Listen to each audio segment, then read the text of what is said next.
Jamani watu wa Mungu, kuna utafiti fulani nimeufanya. Tuna tabia moja ambayo tunapenda sana kuipuuzia, lakini to be honest ni kwamba tuna kila sababu ya kutokufanya hivyo tena, kwa sababu kuna tabia unakuta, labda kwa mfano kama watu ambao wanakaa maeneo ya mjini, kuna watu wengine wanafanya mahubiri, yani kuna baadhi ya watu wanafanya mahubiri sehemu za stendi, kwa mfano sehemu za mikusanyiko ya watu. Unakuta watu wanahubiri, wameweka speaker yao pale, mic nini, wanahubiri, lakini unakuta sometimes ni mwitikio mdogo una watu wanaokuwepo maeneo yale pale. Maybe ni kwa sababu ya majina ya watu wanaokuwepo pale, labda sio watu maarufu sana duniani ama nchini na vitu kama hivyo. Lakini to be honest ni kwamba inafika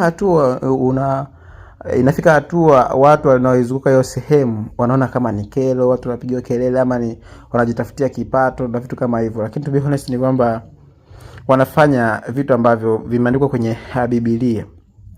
Yaani sio kwamba anatoa kichwani vitu wanavyofanya. Vile ni vitu ambavyo sometimes tunaweza kusema hata Yesu Kristo alivifanya. Kwa hiyo wanafanya vitu ambavyo vipo kwenye Biblia. Kwa mfano ukisoma Mathayo 9:35, pale Yesu Kristo alikuwa akizunguka katika miji tofauti tofauti. Akifundisha katika masinagogi tofauti tofauti, lakini pia alikuwa anahubiri injili ya ufalme.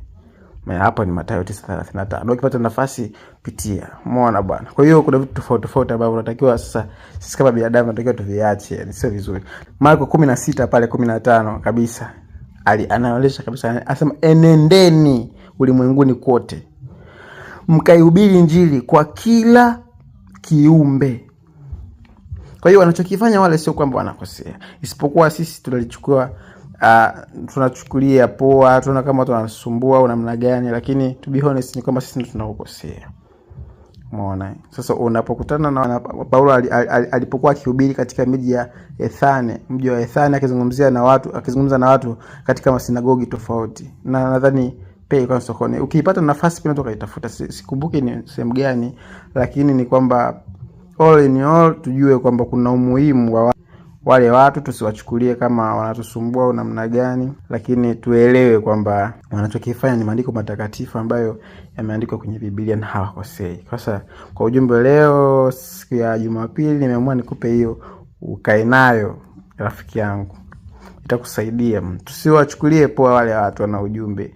Kwa hiyo unapopata nafasi, hata kama unapita wewe unaona kama wanatafuta sehemu ya kipato ama sadaka na nini, kuokota sadaka, lakini wewe utasupport kwa namna fulani, ila unashtakiwa kuelewa ni kwamba hawajatoka nje ya mipango ya kanisa.